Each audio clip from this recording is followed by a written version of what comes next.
This week on The Big Room.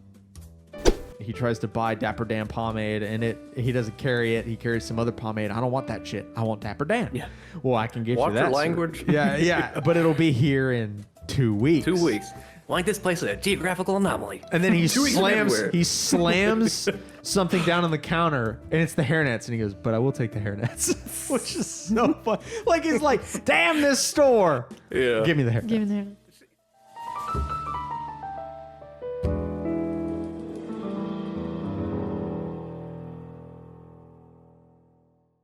We thought you was a toad. What?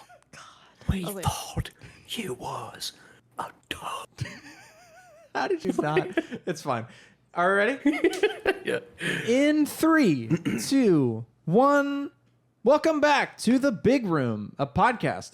Yep, it sure is. And a room. I think my Threads bio now says something like, I have a podcast called The Big Room that you should not listen You to should under not any listen to. circumstance. Well, that's why we don't have that many listeners, because you're telling Yeah, people that's not it. to listen. That's it. That's so rude. I'm trying to make them subliminally want to. Oh, like You know what I'm reverse saying? psychology? Yeah. I see. It's the Views forbidden have been fruit. going up. It might be working. It is Ooh, working. all right, okay. It's just from my self-loathing. it's the big driver of It's the working. listeners. Loathe yourself more. I don't know. I don't know if that's possible. So there is a gaping hole in our hearts and room Oh, today. Oh, no. Nick isn't here. He's dead. Actually, he was sadly killed.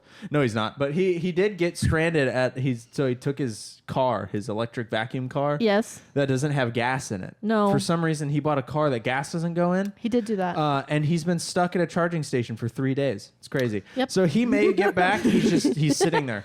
We'll never know. He's sitting there. It's because he bought an electric car. It's his own fault. So in lieu of Nick is literally nobody. Nobody. Because I couldn't be bothered.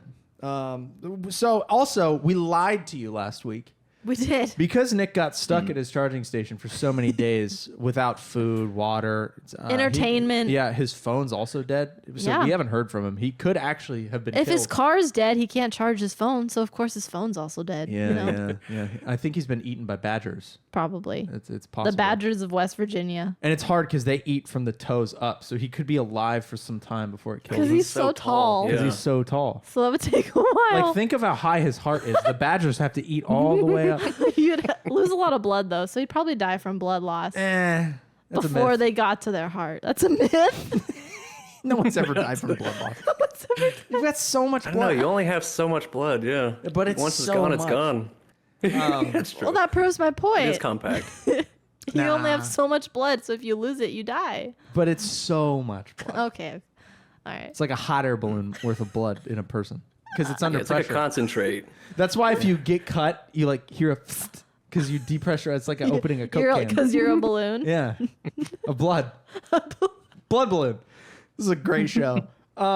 So we said at the end of last episode, because we were all picking a movie this month in lieu of a theme, because I got bored of You themes. got tired of themes. Nick picked a movie I mean, we that really peaked at Sword Month, you know. That is true. We picked it Yeah. Sword 6 or 7 weeks. Nick picked a movie that I'm also sick to tears of, Cars, and we haven't watched it. Nope. Because he picked it and he's stranded, so He's we didn't not watch here. it. So we scrambled and picked a movie that Carl and I have always wanted to see, or Carl's always wanted to see, I guess. I've seen it. I actually didn't think I'd seen the whole thing, and then it ended. And I went, nope, I've seen that. So, Carl, you hadn't seen it? I hadn't seen it, and Okay. I was very relieved that Nick didn't show up because I was dreading watching Cars. Oh my It's god, like, if we can keep this Coen Brothers thing going, I hope he never comes back. he's gonna be cross. I still need to watch Fargo. I got to watch so many other movies by them. So Yeah, he's gonna be Yeah. upset when he hears this, but it's just that we've all seen Cars. because prioritize, man. We've seen things, and I've seen nothing, and I saw Cars in theaters. Wow. I did too. Yeah. I've been there. I watched it like this year, just on a whim. You were gone, and you came home, and I was halfway through Cars. That was probably one of them. I think I asked you, I came home and I was like, are you drunk? And you're like, no. And I was like, are you high? And you're like, no. And I was like, so you're just watching Is Cars. everything okay at work? Like- Do you want to talk about anything? The real Why are thing you is, watching Cars? I had Life as a Highway stuck in my head, and I didn't just want to listen to Rascal Flats, so Rascal Frats. wanted to So I put experience Cars on. it. David once Oh my famously God. said that if Rascal Flats was in the middle of the street and he was in his car, he would speed up. Oh, Yeah, poor he Rascal doesn't Flatts. like Rascal Flatts. You know who else hates Rascal Flatts? What did they do wrong? Your dad? My dad Oh, hates look Rascal at me. Flatts. He does. I win. But he likes Prince and the Gorillas. So Oh, nice. we watched Bury the Lead. We watched Oh Brother, Where Art Thou? The 2000 Okay. Coen Brothers film. Not the 2000th one, but it was released in the U.S. on December 22nd, 2000. It was released in the U.K. in like September, which I find odd. It had a budget of $26 million, and box office it made $71.9 million. Pretty good. I did not bother adjusting those for inflation. Who cares? Couldn't care less. It's our third Coen Brothers film we watched for the show. Mm-hmm. We watched Inside Llewyn Davis. Inside Llewyn Davis, Big and Lebowski? The Big Lebowski. So this We is didn't our watch third any one. others? Nope. Nope. Huh. And we'll never watch another one. That's not true.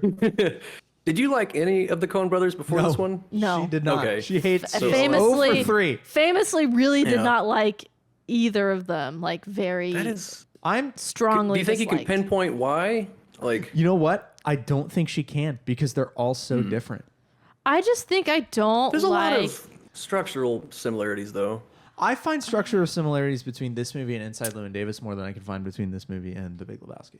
I don't think so. Well, they do a lot of like the line repetition. That's true. That kind of like they'll say a line here and it comes back later, so they do some of that stuff. But yeah, I guess That- you know what? There may You're not be full much of it. outside of that. You like a Why? Coen Brothers movie. What? True Grit.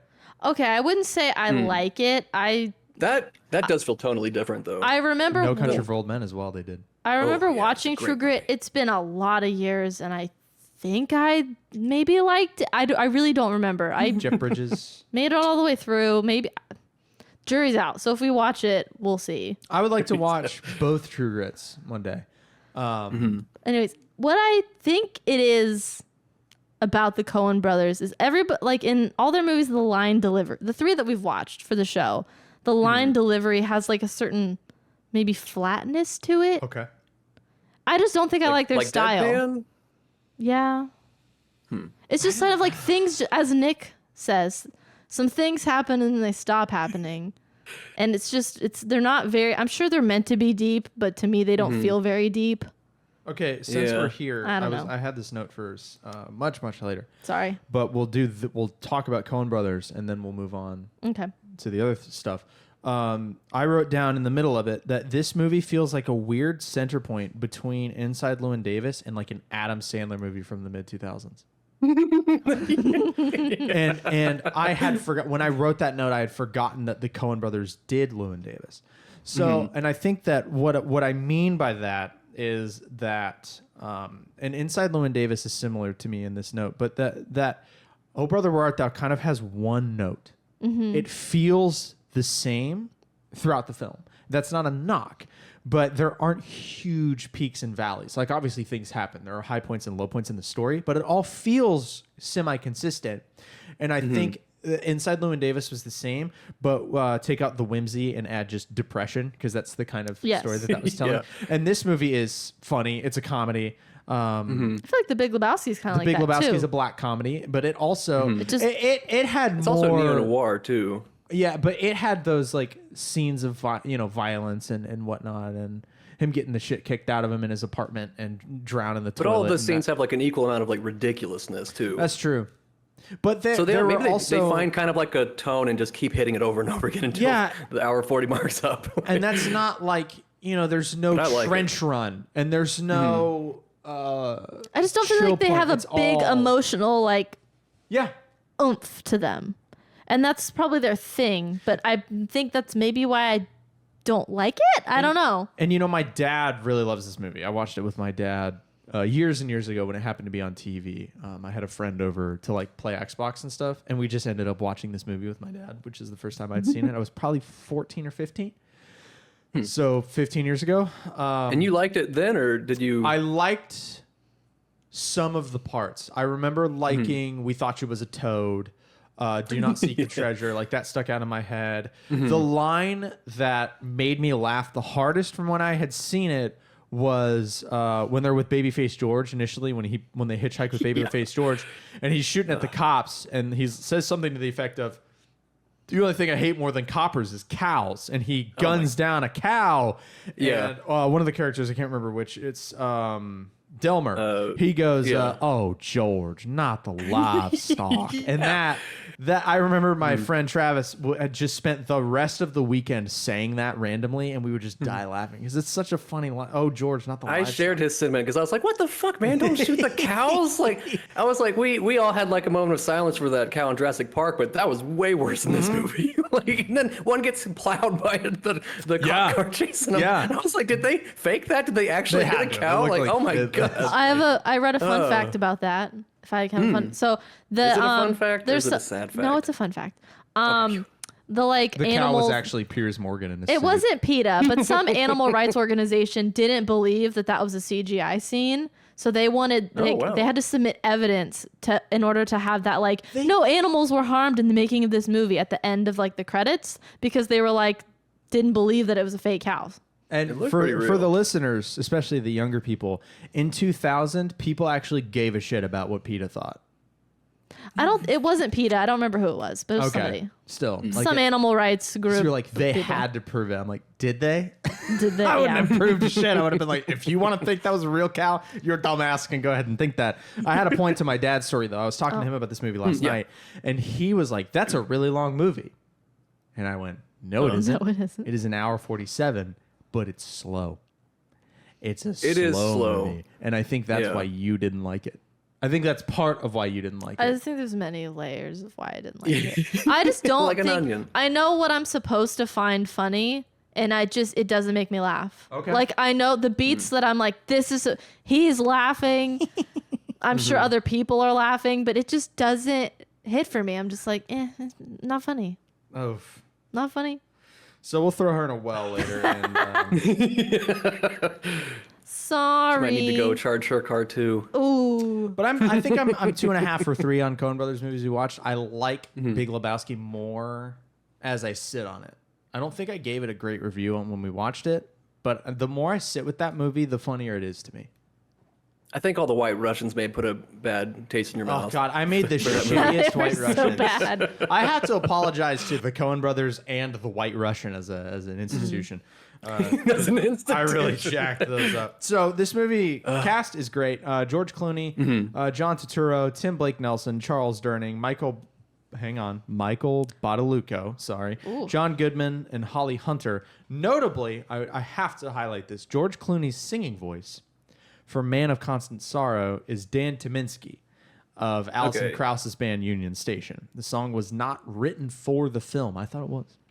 But it was not written for the film. It was first published by Dick Burnett around 1913. He was a Kentuckian. Dick. There are many versions of the song with different lyrics and melodies. There's a Bob Dylan version, which is terrible. Oh. It's awful, but I don't like Bob Dylan. I was gonna say, I thought Bob Dylan was like good, like famous, because he's Bob Dylan. Yeah, he's famous, all right, but I think He's not Bob Marley. No, he's not Bob Marley. That is true. Bob Dylan, not Bob Not Marley. Bob Marley. No, I inherited my confirm. late grandfather's collection of Bob Dylan vinyl. Oh my God, I don't know if there's a single. I just can't. He's just all him and and it's garbage. I cannot listen to it. And I like folk music. But Does like his frame remind you too much of like Tom Holland? He's just too twinky for you. Holland. They have a similar build. I don't know. When I think of I'm ruined now because You always get mad at Tom Chalamet. Timmy Chalamet is He's the one playing playing. Bob Bob Dylan. They Dylan. both. in the Oh biopic. right, he is. Yeah. Which I'm not gonna- gonna watch. I'm gonna watch it. Why? I just don't. Timmy watch the documentary, Chalamet. though. Come on. I just watched Dune again. I don't want to. Yeah. I don't want to be around. He doesn't sing in Dune. Bob Dylan. He's not gonna sing in Bob Dylan either. They're gonna have a guy. But actually, he was a theater kid, so he might. Yeah, he might And sing. anybody can go him and him. He did. Didn't he and sing in pull off a Bob the Dylan. Wonka movie? He did sing in the Wonka movie. Yeah, he's a bona fide theater kid, right? The Wonka movie. Isn't he French? He's bona fide. Yes, he's French. Bona fide. He's got prospects. He's bona fide. What do they say in the hayloft at the very beginning? What does George Clooney say? We're in a tough spot, something like that. Damn, we're in a tight spot. Yeah. Damn, we're in a tight Yeah. spot. He just keeps 4 saying it like times. he's in total shock. That's when I first started laughing because like I hadn't seen this movie before, and like it seemed like it took a while to kind of get going. I also thought most of the movie was going to be an escape from prison, not necessarily them on the run the whole time. They're in And the, also they didn't get out of the expect it to chain be a gang in treasure the hunt. friggin' prologue. Yeah, and I was like, oh, okay, so I guess we're doing more of like a smoking the bandit running from him kind of thing. Yeah. And it also gave me like the Muppet movie vibes, and I think it's just because that intro song was very, like, and also some of the same cast. Like the mayor guy was the frog catcher, Oh, no kidding. and he kind of plays a similar person. Like he may just kinda be does. typecasted, but yeah, I don't know. Like it took a while to get going, but then it definitely once he did that like barn line, I was like, okay, I'm in. Like I get the characters, I get what's going on, and then the guy at the very beginning, the blind like prophet. Yes. Like that's where I was like, okay, are we in like kind of a soupy like what's really happening kind of thing? Are we supposed to take blind all of this as seer. like literal? I think it's Or what, I think yeah. that's a reference to Odyssey. Sorry, I'm burping because of beer. He was a reference to Odyssey. Okay. Actually, I have a list of. I also had no references to idea that the Odyssey was kind of the base for like some of the source material. I had remembered hearing that, and then I forgot about it completely. And then when I think they show like a based on Homer's Odyssey at the beginning of the film, and I went, "Oh yeah, Oh, yeah. Now, I have not read the Odyssey because it's 24 books. and Neither it's have a I. Jillion years old, and I- it was not even written down. They didn't write things down. So there used to be I think I read this in Greek culture. There used to be like competitions for reciting the Iliad and the Oh. Odyssey by memory, Interesting. which is crazy. So that's like, obviously it's been written now and it was first translated to English like hundreds of years ago, but it was originally like just orated to an audience. So Did what the we judges for that have, competition also have it memorized? I mean, how would they? I think so, because I Okay. genuinely don't think it was. Which goes to say, like, the version that we have, like, who knows? Right. Who knows? There could have been, I mean, the game of telephone in preschool proves that there could have been versions and versions and versions. But the film is loosely based on the Odyssey. It's not a 1-to-1. And the Odyssey was the second of the epic poems attributed to the Greek poet Homer. The first being the Iliad. Ulysses McGill, which is George Clooney's character, he corresponds to Odysseus, and actually I think the Latin translation of Odysseus is Ulysses, so there you go. Pete and Delmar represent Odysseus' soldiers who wander with him from Troy to Ithaca seeking to return home, so those are just his boys. Odysseus had an army.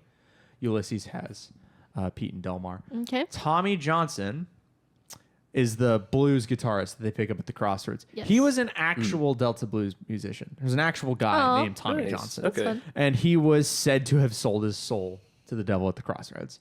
Hence that. Big Dan Teague, John Goodman's character with the Okay. eye patch, he corresponds with the Cyclops Polyphemus. So he's a Cyclops, hence the eye patch. Pappy O'Daniel, the incumbent governor, corresponds to Zeus. Penny Warvey McGill, Ulysses' wife, Okay. estranged wife, she corresponds to Penelope. Penelope. Oh, Penny. Okay, gotcha. Vernon T. Waldrop, who's Penelope's new man, he corresponds to the 108 suitors of Penelope in Odyssey. Oh my god. Babyface Nelson doesn't hold a parallel, but I noted him down because he was obviously a real bank robber and former FBI public enemy #1. But this film is set in 1937. Babyface Nelson died in 1924, so I don't know what they were doing there. Mr. Lund, all right, the blind radio guy Okay. that initially records the Soggy Bottom Boys. He corresponds to Homer himself, who was a blind bard. The blind seer with the railroad handcart that Carl just mentioned, he accurately predicts the outcome of the trio's adventure. You will find a treasure, but not the one you seek.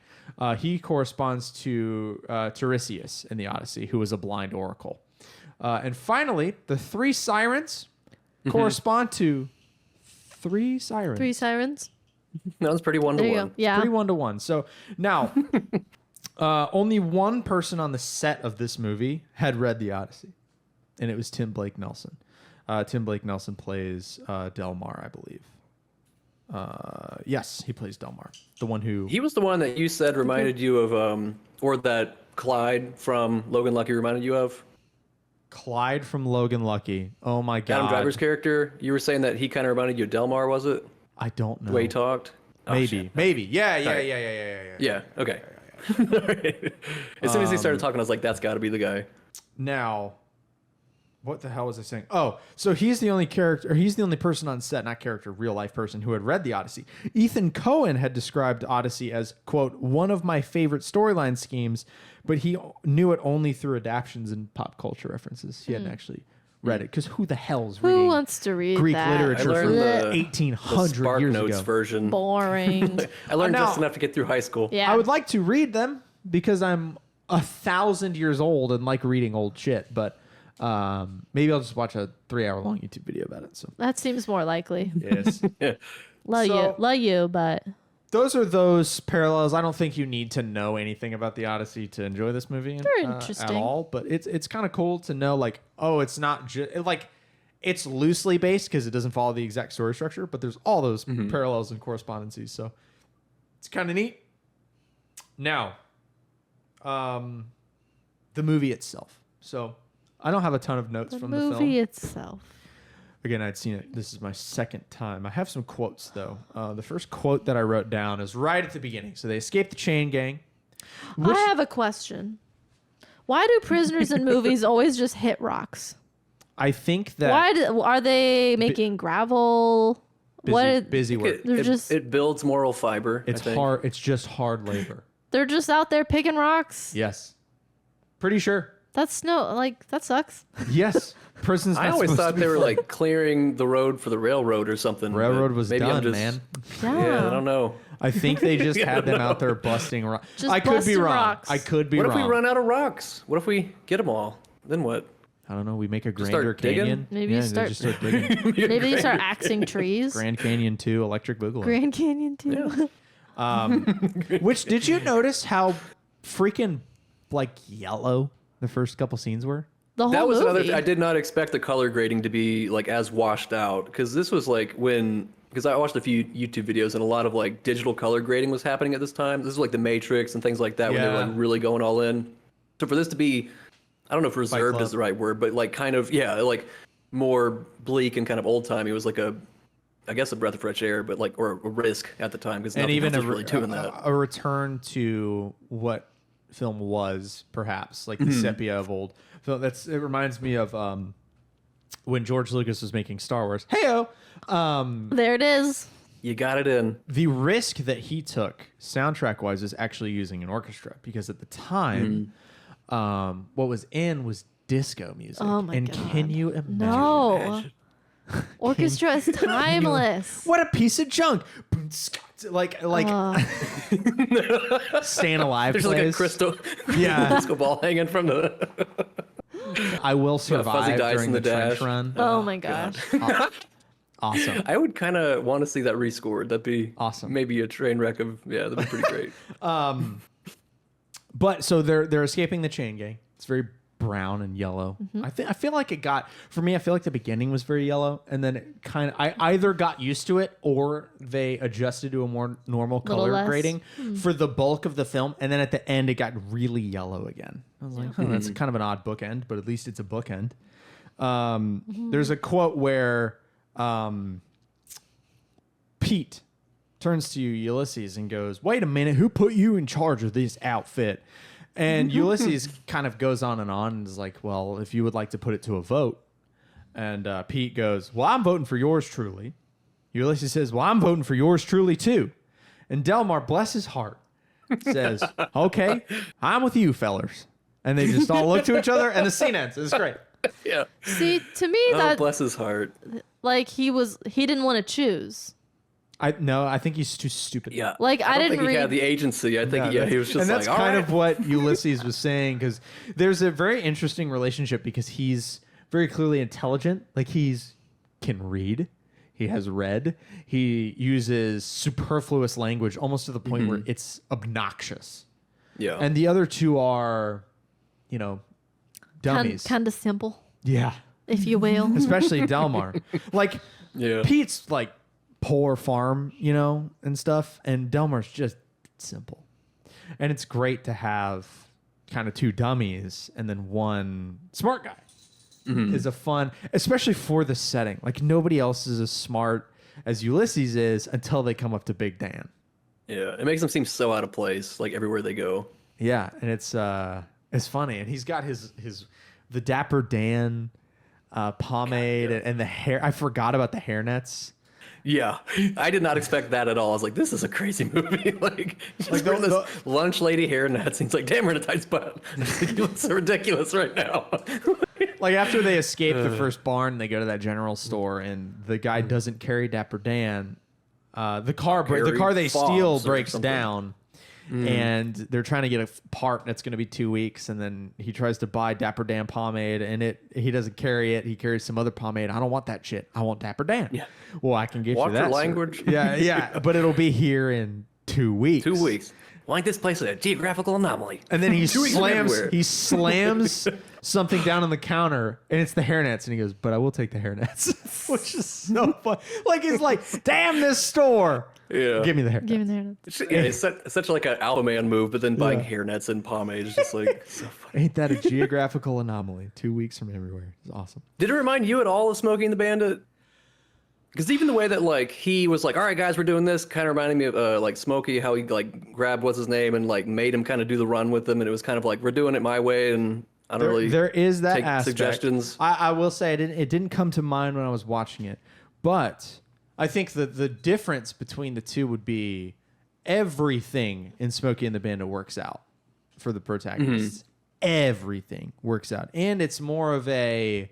Yeah, they don't even really hit a speed bump or a snag. No, That's it's all. more of the. There is one snag, and it's when Snowman gets his ass beat at the choking puke.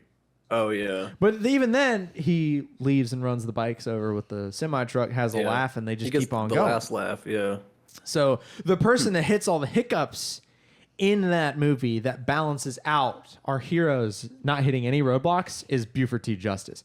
He just steps in shit at every turn. So it's different in that regard. I think there are tonal things that are similar, especially in the dialogue. I mean, they're both set in the South, and but no, I didn't draw that comparison while I was watching. It doesn't mean that it couldn't. And just be like drawn. the whole active chase, the whole movie is kind of like another like thematic thing. Yeah, and I guess I mentioned earlier how the movie has one note, but it kind of doesn't, because there's that one. The wind gets sucked out of their sails a couple times, but only like. If you turn it, like if you had a box fan and it was on 3 and you turn it down to 2, right? The one time that the proverbial box fan gets shut off is when they go to fetch the ring from the roll top desk, and they forget that there's an ambush there, or rather they put it out of their minds because they have been revealed as the Soggy Bottom Boys, and they've been pardoned by the incumbent governor.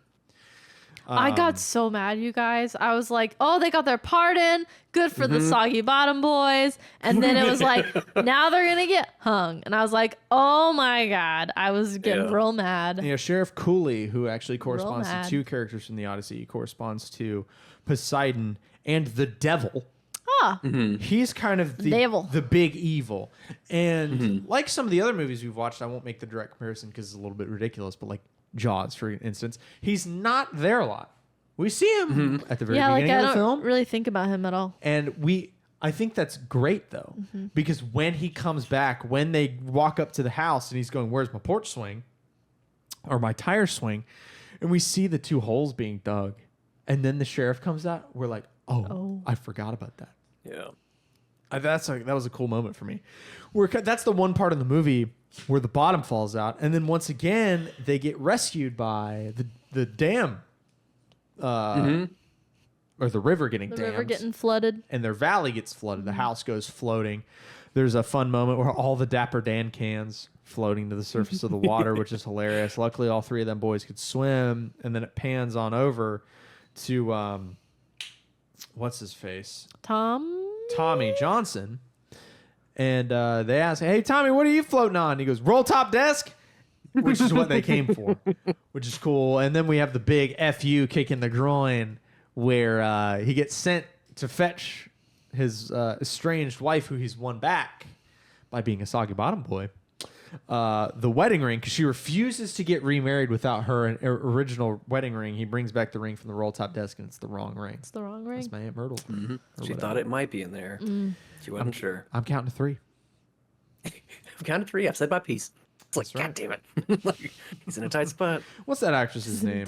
That's Holly Hunter. Holly Hunter. Yeah. She's great.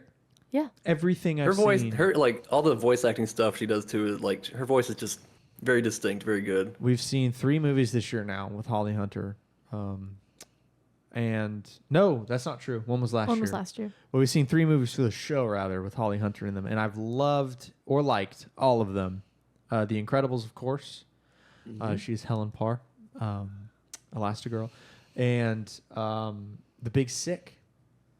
She's Emily's mom in The Big Sick, which is an incredible movie. That's still, I know we gave Pulp Fiction Movie of the Year last year, but I think The Big Sick was my favorite. Ooh, that's so crazy. That was my surprise hit of the year. It was my surprise, whatever of the year, that category was. Yeah. And it's the movie last year. I mean, we watched a lot of really old classics, like Casablanca was great, and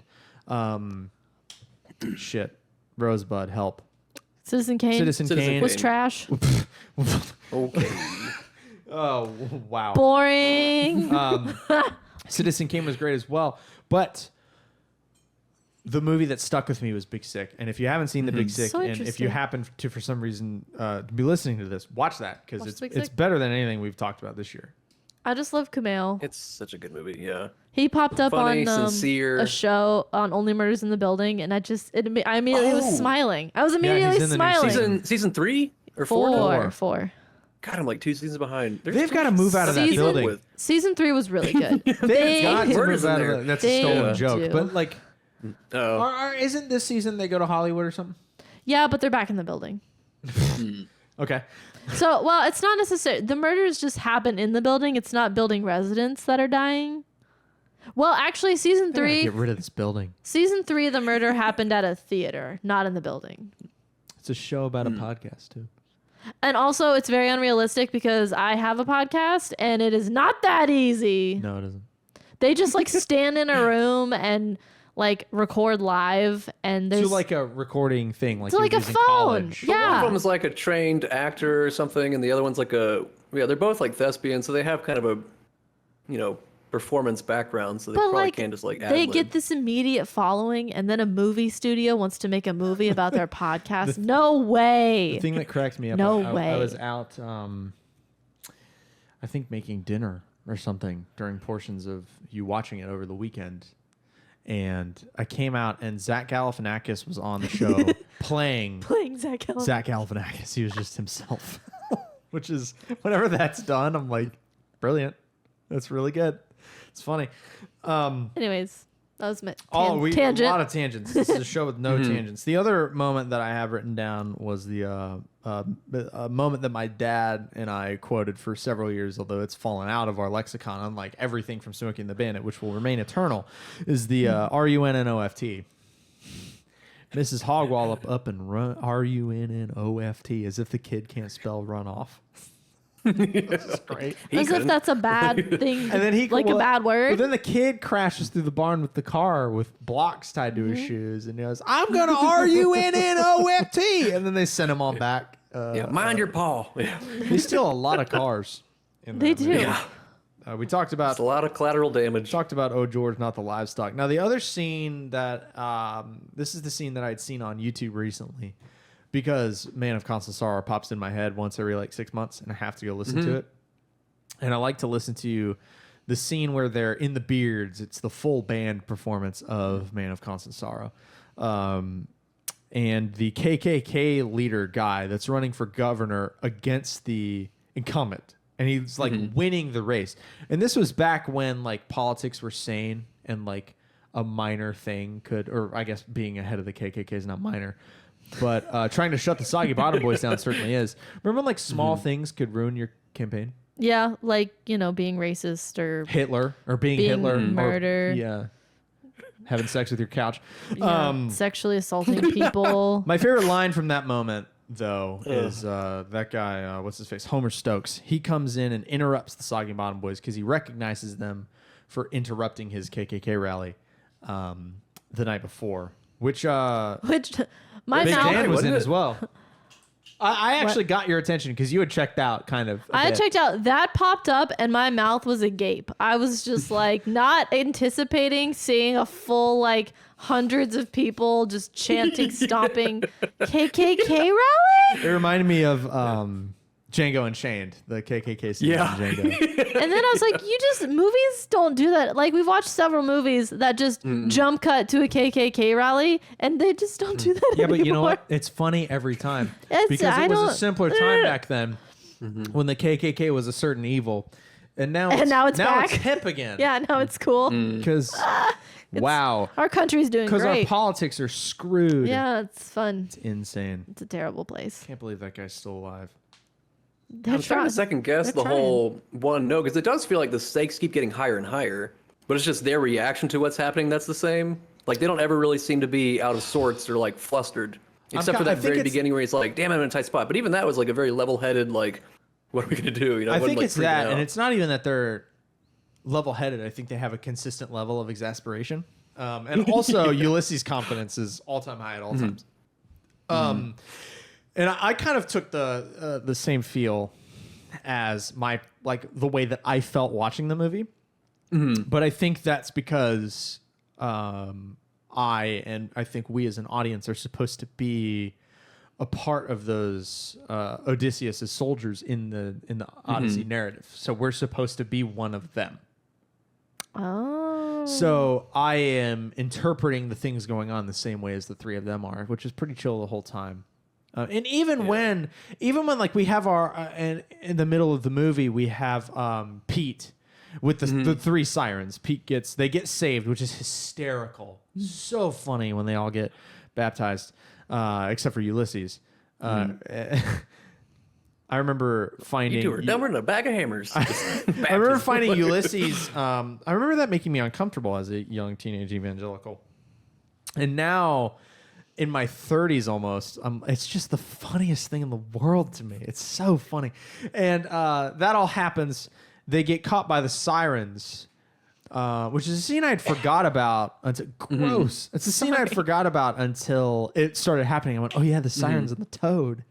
But when Pete gets turned into a toad, in air quotes, when he gets lured by the sirens and sold back, but recaptured by the police for ransom, and they think he's turned into a toad, it's like, I don't know, it's just so funny. And that's supposed to be a low point, but it's so humorous that, again, I feel like it's tonally consistent throughout the film. Not a knock. Yeah. The sirens was a weird one because I was like, the rest of the stuff I could see is like literally happening. You know, John Goodman's character, Big Dan. Big Dan. Big Dan, like that could happen, you know, and all those other kind of obstacles could happen. But the KKK sirens, guy, I was like, yeah. like, what was that? Were they really just women bathing out there and just sung them and then sold them for the reward, or like what? Like, I think that was the most literal nod to the Odyssey. Yeah. I think it's just, yeah. And it's fantastical, but much of the movie is fantastic. It doesn't feel, it didn't feel out of place to me, but are you No, saying it felt did? settled. But no, I'm just saying that was the one where I was like, that one may not have been a literal thing. Like why would there be three women there? You know, You mean like, you what are don't they see doing? women bathing in rivers like on the daily basis? Not the rivers I go to. Calling I guess, to you? I think the Yeah. thing Going to the wrong rivers. The thing that's interesting to me about that scene Apparently. is that obviously we have Simple Delmar, right? And he's like, they left his heart because the toad's in the shirt first. Then it jumps out, and his face when the toad is making its way up and up the shirt is exasperated. almost disgust. It's very, very funny. I want to see Buster Scruggs so bad. Yeah, he really embodied that character. He like crushed it. But when the toad comes out of the shirt and he's like, they turned him into a toad, and he's catching him and slipping and whatnot. The interesting part of that scene to me is that Ulysses buys it, kind of. He's like, well, think damn, he he just- must be a toad. Unless he's just being nice to Delmar. But I don't know that. I think it's that he just doesn't really consider them that much. He's just like, well, they're along with me. You know, it's not. I don't think it does come out in the third act that he's using them. Yeah. There's no treasure.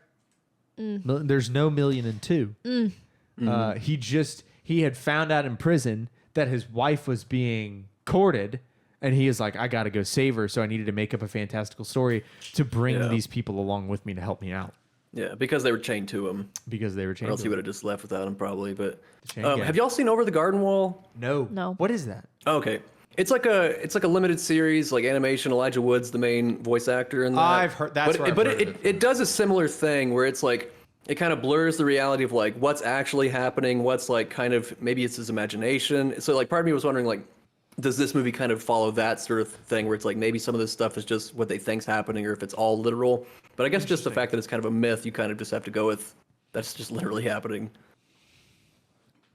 How do you take the Coen Brothers? Are you like a fan? So here's the thing: the three movies Take them that they've with watched, cream and sugar.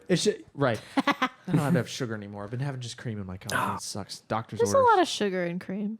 I know. It's not enough. I'm trying not to add more. Is what I'm saying. I see. The thing that throws me off about the Coen Brothers is when you look at their filmography and you see things like "Oh Brother, Where Art Thou" and "The Ballad of Buster Scruggs," which are and even "The Big Lebowski." You know, their comedy section, and then you have Llewyn Davis and True Grit and No Country for Old Men. No Country for Old Men. Fargo. I think Fargo that's as maybe a little well. more That funny. was I haven't that was seen in the that yet. 90s, and then they were actually involved in the Fargo series in the 2010s. Although there was a pilot directed by Kathy Bates in the early 2000s. There was one episode and it didn't get picked up, and the Coen Brothers were not involved. It's just a weird, like they're known for their genre jumping. Genre jumping. And I'd even argue like genre blending. Right. And Like Big Lebowski was kind of a stoner comedy with a neo-noir. This movie's like Jim Crow era, like prison escape mixed with a myth, you know. So they do a lot of weird kind of concoctions. And what makes my brain wrinkle through all of that is how does one be a fan of the Coen Brothers if what they make is so different every time? Like if you like The Big Lebowski and this movie and Oh Brother, Where Art Thou, and then the next thing that comes out is like True Grit, like, and you're like, I'm a Coen Brothers fan. Do you have to like be uncomfortable with that and get used to it, or like, you know what I mean? Yes, I like westerns now. Yeah. Do Coen Brothers fans get off on the like schizophrenia of the genre? You know what I mean? Like, I just don't like. Well, I don't know anybody that like outwardly just says they're Coen Brothers fans or whatever, but like I think the common thread is that they're all just well done movies. Okay. Like I didn't remember loving True Grit, but that was before I'd watched it before I really knew about movies. So like maybe if I rewatched it now, I'd find something. You know what I mean? But it's just, the reason I say that is when you think of other directors like Tarantino has a style. Wes Anderson, for God's sakes. Oh yeah. You know what I mean? And for I think in my maybe head, to a fault for him. I think in my head I had put the Coen Brothers and Wes Anderson kind of in the same basket, and I think that's my own crime that I have to reconcile. But what were you gonna say? I was trying to read some facts about this movie and just to try to find a better way to articulate what I don't like. I didn't really find an answer. But I was on this Reddit thread that was like, why do people like the Coen Brothers? And everybody said like the characters, like they write very relatable characters with dialogue that you can put yourself into. Like a lot of the arguments, like feels like an argument you would have with a friend or something like that. So that was kind of a recurring comment was they make very relatable characters. They like present a slice of life, but that's life just changes drastically from movie to movie. And slice of life has been a concept that I've kind of had a hard time wrapping my brain around, as simple as it may seem, because I think the first movie I've seen that I can really attribute that to would be Inside Llewyn Davis, which is a Coen Brothers film. But that is so Depressing? Yeah. That I almost wanted to call this a slice of life movie, Oh Brother, Where Art Thou, but it's so fantastical that I don't think you can. Yeah. But then again, they felt similar to me. It's just like, you know, opposite sides of the moon, because they're so tonally different. But it's just that focus on character, I guess. Yeah, and he kind of doesn't super succeed at the end, because where does he end up? His wife's still pissed off at him. We don't know. Yeah, she is real testy. And the credits roll. What I loved was ending with the blind seer on his handcart going into the horizon. I just like movies where people go into the horizon. Yeah. Like The Help ends that way, which is a horrible white savior movie. And I still like it. Yeah. And oh shit. Tom Cruise. Oh my gosh. No, that's in the middle of the movie where they just walk out of the mental institution. Yeah, assisted living facility. What is that movie called? Help? Oh, Rain Man. Rain Man. Oh God! Holy I was trying shit! to The get there. toothpick. I was like, toothpicks on the ground. I drive, but only on Sunday. I couldn't think of it. My brain's Weird mush. soundtrack. Yeah. Holy crap! Yeah. What a soundtrack. I forgot Yeah. about Rain Man. I think that's fine. Rain Man was fine. It's fine. It was. Rain Man hasn't forgotten about you. Yeah, that's No. true. Rain Man's just, it's so similar-ish in my brain to Forrest Gump that Forrest I just... Gump's better, so. But Forrest Gump is also like, I have no desire to ever watch that movie again. Dad and I were talking about that. We were talking Forrest about... Gump is way more fantastical. It is. And you know what's crazy? The book, it's crazier. Like, he goes to the moon in the book. Like, it's wild. I watched a video the other day that was in defense of Ginny. And why she's not the villain of the story, because she's very, very traumatized. Like, she rapes him. yeah, but he's at that So- point he's an adult male who's can rape an adult. he's been on a war. He's been like a savior. Like he's established a business. Like he's fully, like, yeah, he's, you know, got his disability, but he's also fully capable of like running a business and like making money Yeah. and taking care of his mom. Like I guess the argument... that was their argument. I guess the argument to the flip side would be, but is he capable of consent? Yeah. Nick, you had a counterpoint? Oh. Anyway. Poor Nick. I really want like a cardboard Ricky Bobby or something to put in that chair when he's gone. But he's been gone like what, twice, and once he was virtual, and it just didn't work because the internet was terrible. That was that. I forget what movie that was, but we just brought David in like The Mummy. the same day. The Mummy. That's why it worked, because he had seen That the Mummy a movie lot. sucks. I'm sad it didn't hold up.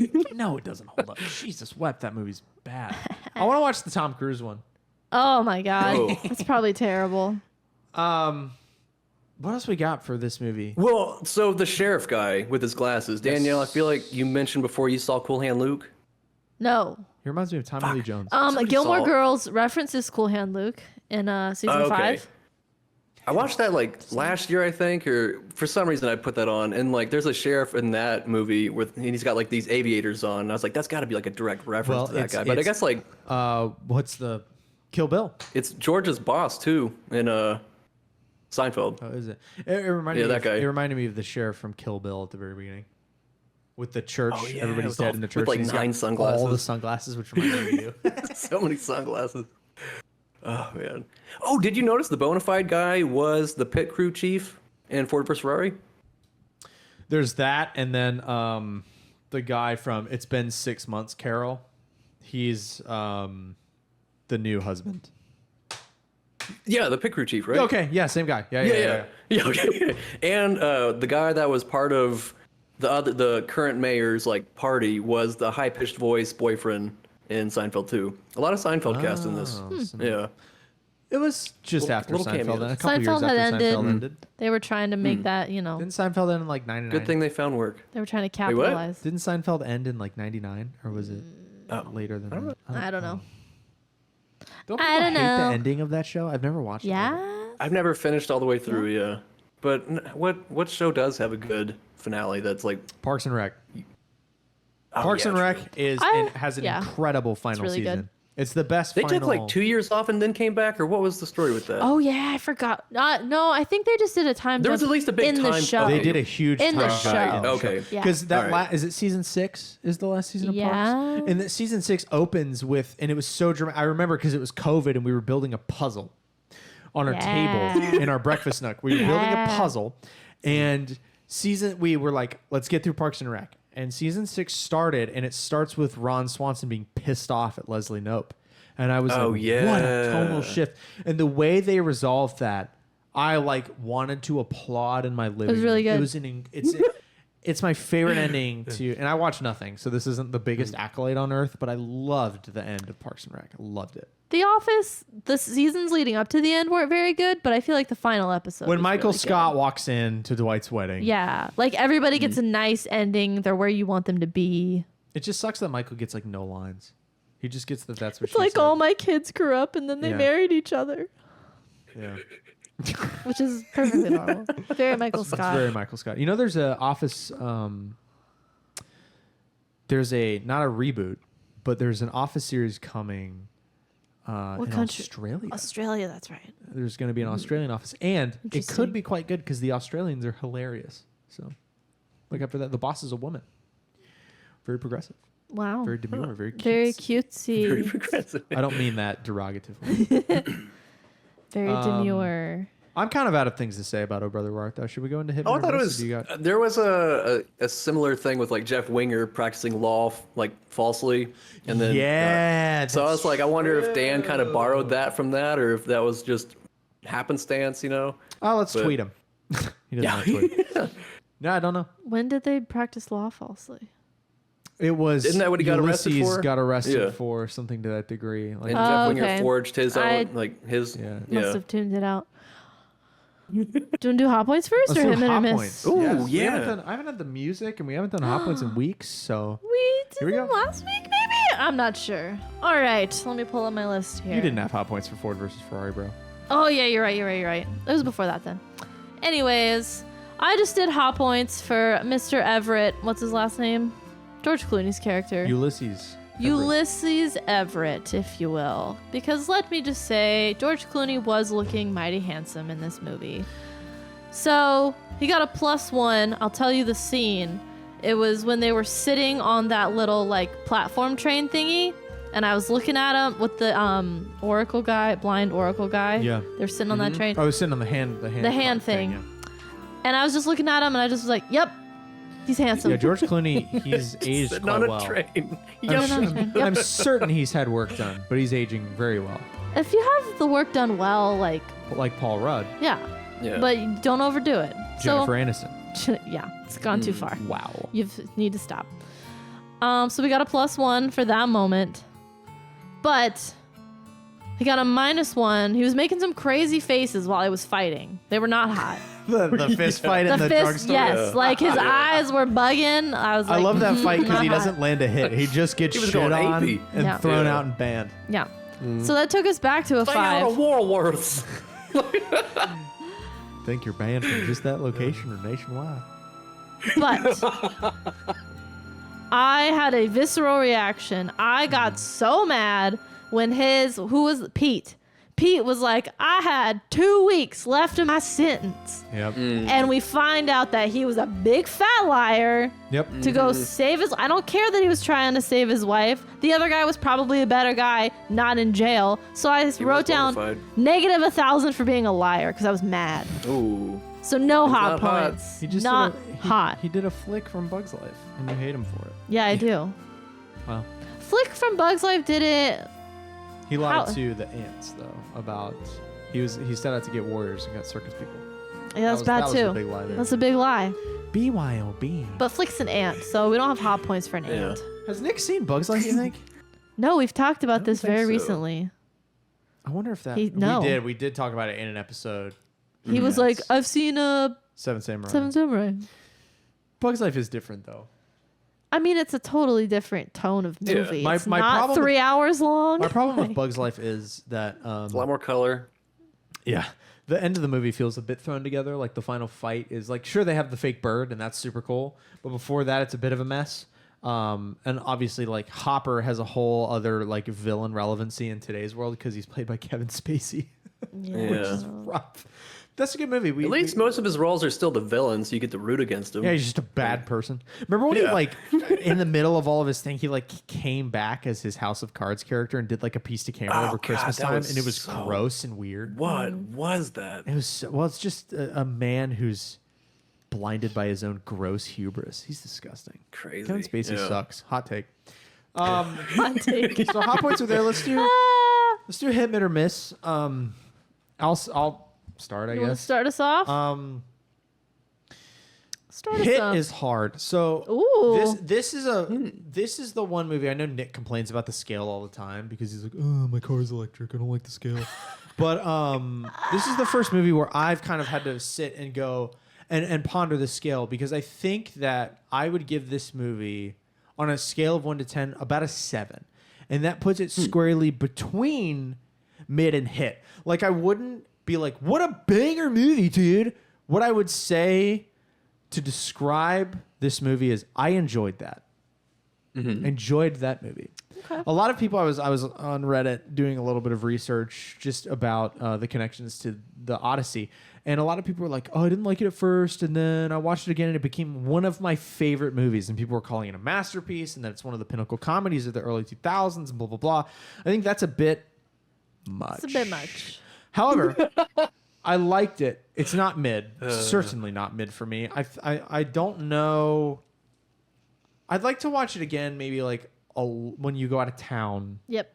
And like have a couple beers. Or like, I don't know, I can watch something else whenever I want. And give it another try. But I liked it though. I liked it. I just don't think like I feel like this is almost a cult hit almost, but it did well in the box office ish. Justice for Inflation probably did quite well. A cult hit movie though. So I don't know. My dad really likes it, which makes me want to like it. I'm gonna give it a hit just because like. But again, like on a 1 to 10 scale, I give it a 7. So it's like the median between mid and hit, but it gets a hit for me. I enjoyed it. Hit minus mid plus. All right, we'll go to you so that we can end with positivity because Jesus wept. Yeah, sandwich it. This movie. Do you think I'm gonna go mid or miss? I think you're gonna go miss. Surprise me.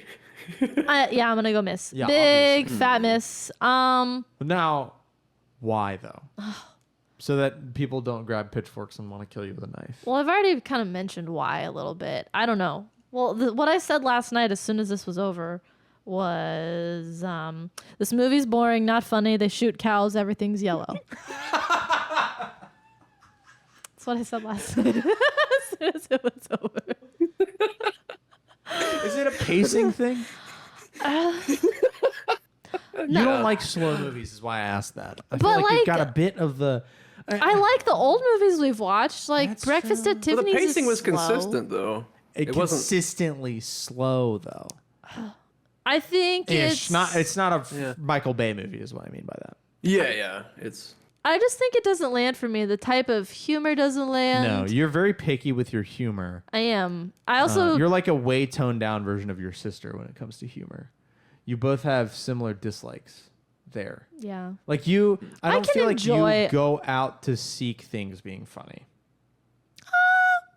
No, not necessarily. I mean, we've kind of gotten into I've only known comedy. you for 28 years. So. I don't know. Like we've gotten into comedy, and I listen to a lot of like I'll comedy tell you, podcasts. here's what I'll tell you about that. That was a freaking shocker to me that you would get into stand up. I never expected that in Now, 1,000 years. To your point, would I have done that on my own? Hell no. I There's only no got way. into it because I like to do things that you do. Do you remember the first stand up that you actually liked? Because I do.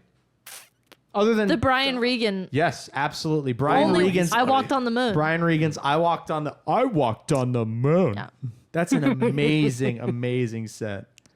my favorite joke of his is from Comedians in Cars when they're talking about the ditch workers, and he's like, "My guess is you guys are loving this." He's got a new special, I think.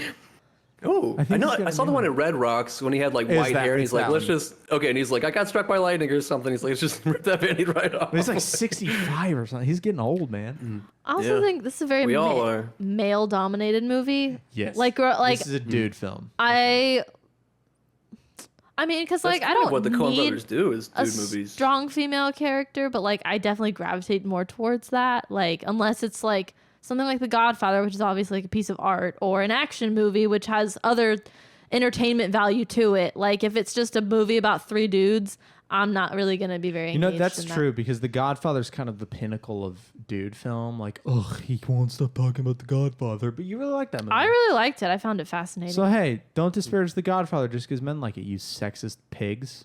It's a good movie. Turn that table right around, you know, dude. I can watch a simple movie about like centered on women, but I don't enjoy a simple movie centered on men. Huh. Does that make me Because sexist? there are 0 female characters until we get to his wife. And she's there for like a minute. Yeah. And when she's there, she's kind of being annoying. Yeah, she's a bit of a see you next Thursday. Yeah. I don't Fussy. like it. Fussy. Fussy. She's a fussy wife. To give her a southern trait, she's fussy. Fussy. Bless her heart. Real piece of work. Yep. Rope his work. All right, Anyways. Carl, please save us. Yeah, I loved it. I thought it was great. I watched it a few times. I'm sure no one's surprised by that, but Very surprised. I it feels like one of those movies you could watch over and over again and kind of find new little details. Yep. think that's And true. like I think just the fact that it's kind of backed with the myth, there's probably a lot of like simple, like the whole Like when Tommy describes the devil, he's basically describing that sheriff. He's like, he's got the dog with him. He's got the hollow eye. He's like describing the sheriff. So like, was he the devil the whole time? Like, there's just so many like things you can dissect. Again, he's correlated to the devil in Odyssey. So it's very, very on the nose. And even like when I think at one point Everett asks him like, they're like, what are you gonna do with the money? And what did he? Pete says something about like he wants to go and open a restaurant. So like he wants like status and. Yeah, power, influence, and status. Delmar wants land. Yeah. So he just wants like identity. Ain't no man without land. So and then like Everett's just like, I have no plan, and they like immediately see through it and they're like, that doesn't sound like you at all. So like there's just so many lines like that where you could look through and just keep finding new stuff. So like I will probably, I don't know if I like this more than Big Lebowski or not. Like I don't know if like where this would fall in my like Coen Brothers ranking, because I also feel like Fargo is usually the one that's like the highest ranked of everything. I haven't seen that yet, so it's a crime drama, right? Or yeah, it's like in North Dakota solve a murder. I know Gus Johnson says that there's a character in that movie. He's an old man, I think, with a snow shovel or something, and he says it's the most accurate depiction of a Midwesterner in any piece of media. Is this one old guy from Fargo? Interesting. There's a line in the movie that I really love because it's in this movie that I really love because it's kind of smart humor to me in a way, and it's when Homer Stokes he interrupts the song, and his line, "These boys desecrated a fiery cross." Just the backwardsness of that, and then they make him ride the rail, which was I thought they were gonna hit him in the head with that thing. Well, that's an 18th. They were running at him. It's an 18th century thing. Riding the rail, so they would parade you around as an embarrassment. They would force you to ride like straddle like a fence post, and they would ride you around town and then dump you outside the city. And that was like a punishment. It was a defamation thing. So funny. Nice. This was an interesting note I saw during the Klan meeting. The one who's like, we got to save Tommy was Pete, who himself had just been spared from a noose. So he like had that kind of like recent thing. He's like, I gotta save this guy. So like there's just a lot of little things like that where you're like, oh, that's interesting. I love John Goodman like catching the thing before it stabs him. Such a badass. And everyone's just like, ooh. Me too. I was like, wow, that's dope. But also that guy's racism is bad. So you're a hit. Killed the toad. I'm a hitman, yeah. You're a hitman. Hitman. Agent 47. You're bald. Yeah. Just put a barcode in the back of your head. Yeah. All right, folks. Well, that's the big room, kind of. Yeah. Well, not the shortest or longest episode. Kind of a short-ish one, but you know what? My arm itches. Yeah. I think we can wrap it up. I've been grumpy. We're going to wrap it up. No 20 questions because it's Nick's turn to pick a movie. And I feel like 20 questions with 3 people would just be a back and forth that's a little bit obnoxious. So. Yeah, and he's stranded and not here. Nick is stranded. Send him some AA batteries for his car. He desperately needs them so that he can get back home. Please. And also send him money in the mail so that he can buy a proper car. We've been The Big Room. We're going to watch next week. We are going to watch Cars. Yay. Life is a highway. We're going to ride it all night long. I'm going to watch Cars for the 75th time. And then... Maybe you can glean something new from it this time. There's nothing to glean new from I heard it was based Cars. on the Odyssey. The Honda Odyssey. Featured in Deadpool 3, which isn't called Deadpool 3. It's called Deadpool and Wolverine. That was a good movie. Yeah. Oh, one more note. One more thing I want to say. I had a thread about this that a buddy of mine in Pittsburgh responded to. Dan, if you're listening, I love you and you're short and I want to eat pancakes off your head. About this movie's runtime, an hour 47. I cannot tell you how much I want to like fall to my knees in the aisle of a CVS and weep with joy. Phoebe too. Every time I see a movie's under 2 hours. And it's not that I don't like long movies. I don't like Gone with the Wind. That movie's dog shit. But like, there are long movies that need to be long. Hey, shut up. Like Return of the King, Dune. Like those need to be long, right? But you know what doesn't need to be over 2 hours? The Fall Guy. No. You could have shaved 25 minutes. That's free off to watch that movie. now. It is. You should watch it. It's really good. And guess what? There's an extended cut We don't need available for streaming for some reason. No. Movies, I don't think... I feel like I'm going to get jumped down and like, classic millennial TikTok brain for wanting shorter movies. Not everybody needs a podcast. But you know what was great about this movie as a final thought? I could watch it and still have an evening when it was over. That is awesome. You got to hit quarter 3 of Monday Night Football. I did. I got to watch almost the whole second half of Monday Night Football because, like, we're grown people. There's shit to do. I've got to do. Cooking. Jeopardy's on. Got to do dishes. Got to pull the shit out of our dog's hairy ass when it gets stuck. This takes time. And then you add a 2.5 hour movie, and then it's like, well, it's 11 p.m. It's time to go to bed. We were done by 10. It was brilliant. More movies should be short. Tighten those scripts up. Thank God to Marsha Lucas. Like, can you imagine if Star Wars was 2.5 hours? No, because it's under 2 hours because she's a genius, and George Lucas's movie would have been terrible without her. We've been in the big room. We're gonna watch Cars next week. Life's a Highway. We'll look forward to Nick being back if he can walk here in time, and we'll catch you in the next one.